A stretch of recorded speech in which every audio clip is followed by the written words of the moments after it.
Welcome back to Pin and Reel. I'm your host, Uncle Joel, and today I want to talk about Dark Knight's Death Metal, Multiverse's End. Now, this is a one-shot written by James Tynion IV, with art by Juan Gideon.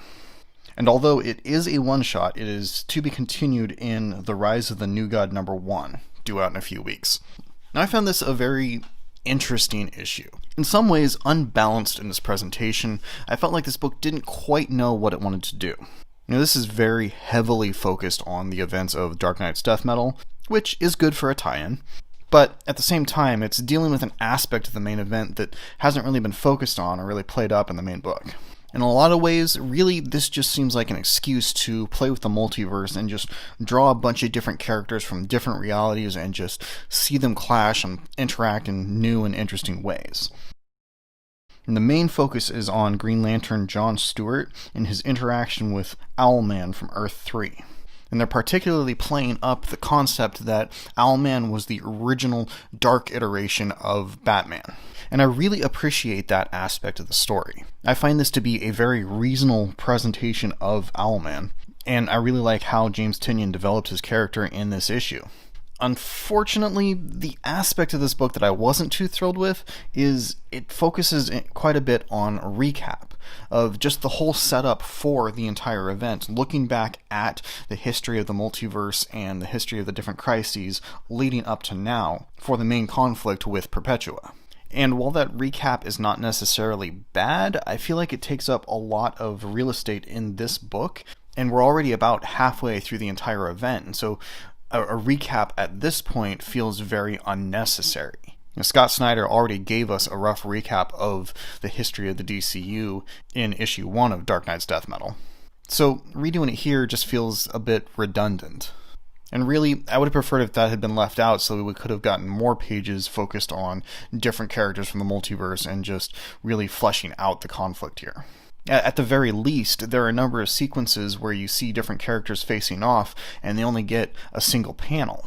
Now, the pages that were used here for recap could have been used to even just make those fight sequences stretch out to an entire page or just be more than a single image.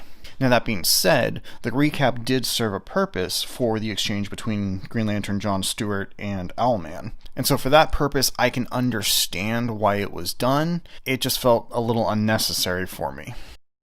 As a big fan of the multiverse, I really enjoyed seeing characters like the Iris West Flash and Captain Carrot teaming up to face off against, Nazi Batman, the Justice Lords, and the Vampire Earth. But I especially appreciated the screen time given to Captain Carrot. They gave him a lot of personality, and he felt like a really fleshed out character, despite only really having a few pages focused on him. As for the main villains of this issue, I was a bit less satisfied with them. I didn't really like the baby Batman when he was introduced in the Dark Knight's Death Metal Legends book, and I'm really not too fond of his inclusion here. Although, with his inclusion here, I did appreciate that they gave him the Batman vs. Superman armored Batman suit.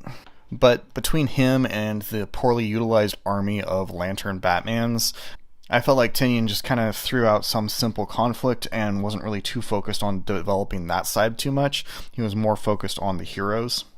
And that being said, I don't really blame him, as especially for this issue, the heroes are the more interesting aspect of it.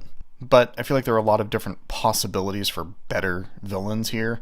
Although I do have to say, Baby Batman does kind of fit the tone of the book, as the tone is a bit more lighthearted with the inclusion of characters like Captain Carrot. Overall, this book was good. It was stronger than any of the main issues in the event, but not quite as good as a lot of the other tie-ins. If you enjoy the multiverse or some of the more goofy side of things, then I do think this would be a good book for you to check out. But really, the development of Owlman in this issue, I would say, would be the breakout star.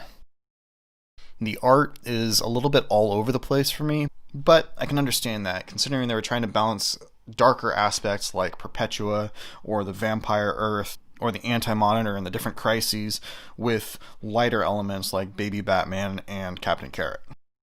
So, overall, it was enjoyable, and I'm definitely looking forward to The Rise of the New God. Be sure to hit subscribe so you don't miss my review for that when it comes out, as well as my reviews for the rest of the Dark Knight's Death Metal event.